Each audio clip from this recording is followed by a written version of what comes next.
if you are going into any business, you must understand the business A to Z. You must know that business. You shouldn't just go and invest because somebody now will say, okay, hey, you know, there's good money in cement, then you go and jump into cement. You have to understand the business in and out, and that's the difference with me. I know my business in and out. You can wake me up any time and ask me about fertilizer, ask me about anything that we are doing.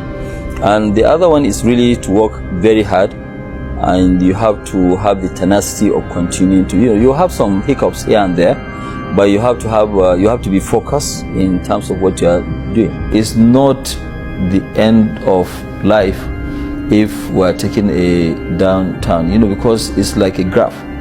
That's how business is. But you always have to be ready for good times and also for bad times. But you see, a lot of people, even the younger ones, we need to be also very, very careful, because one of the biggest issues with us Africans is that we spend our projected incomes. Once you start doing business starts doing well, rather than for you to keep reinvesting into the business, you start spending money and thinking that profit will continue to come. There are ups and downs in business, so you need to be very, very focused and say, okay, fine, what do you do and how do you do those things? So you're not supposed to buy a Porsche car or... No, you are not supposed to do that. You see, because those luxury things, they also take up your time, which will not make you focus on your business. It's like I don't have any holiday home anywhere. Yeah. I don't have a house anywhere, but I know people who are working for me, they have a house in London, but I don't. The one thing that I'm very, very proud of is that I did not inherit any money from my father. I built everything from scratch to where I am. What we do as Dangote Group, we use our businesses, like now we're using our current businesses to build the future of the business. Like when we're in sugar, it was the sugar profit that we used in building the cement. Now with this cement, we're building so many things, refinery, fertilizer, petroleum products, and then we're doing also petrochemicals. We're not doing like other Africans where most of the money is in the bank. Right. We don't keep any money in the bank. Whatever we have, we fully invest, and we keep on investing, and that's what we do. The most important thing is the fundamentals of the business. If this business fundamentals are good, if the fundamentals are good, then you go ahead. I can say that 90% of whatever we invested in, we are doing very well. So I think it is where you should invest. Even myself as an African, I cannot invest in every single sector, so I have to be very choosy of where I invest. I think the most sectors to focus is either ICT or agriculture. These are the two promising this thing that you need to focus on.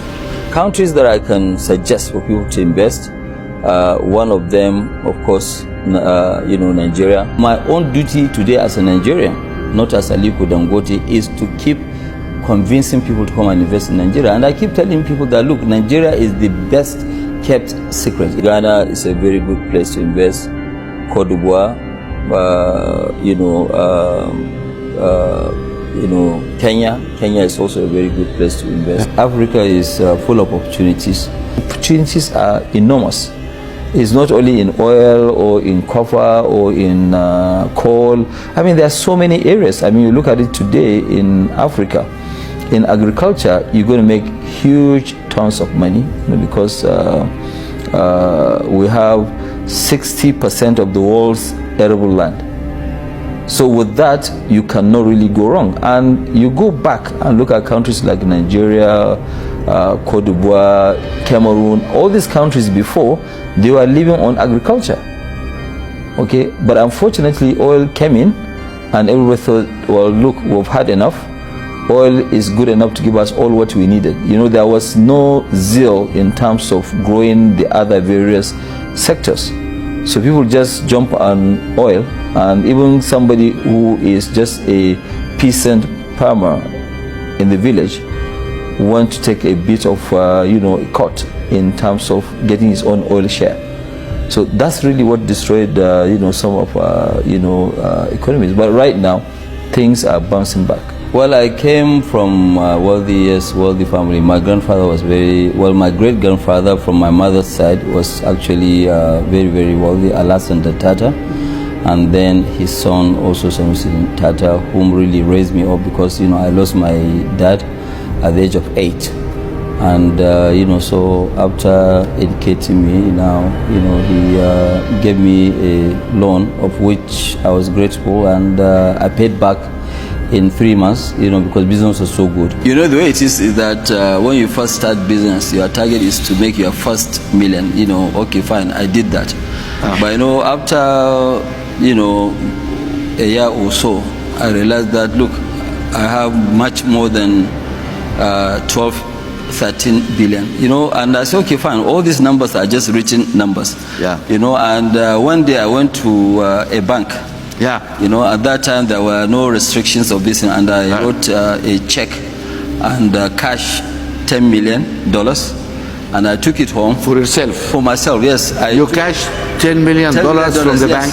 Yes. Yes, and took it? And put it in the boot of my vehicle, and I went home, and I opened it, and I look at 10 million, I said that, okay, fine, now I believe I have money.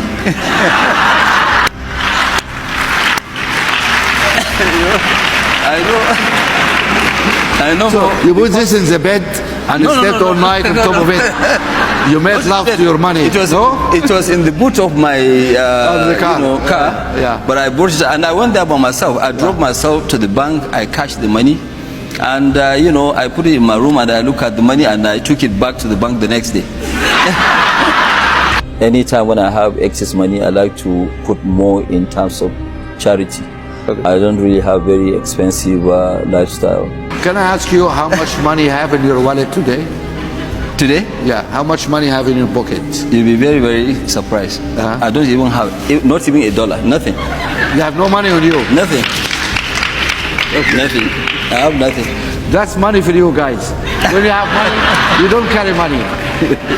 My upbringing from my late grandfather really helped me quite a lot. He was a very, very humble person, and sometimes he used to drive himself, and that's what I do now. Even on weekends right now, once I finish this interview with you, I won't go out with the driver. I'm going to go alone, and I'm going to drive myself. I mean, I feel safe, and really I don't have any issues with that.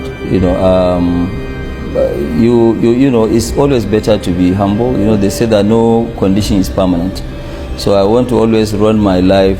Whether I have money or I don't have money, I can run it, and it's true. It is true indeed. If you are focused in whatever you are doing, you will achieve greatness. Aliko Dangote is an example of that. Thank you for your time.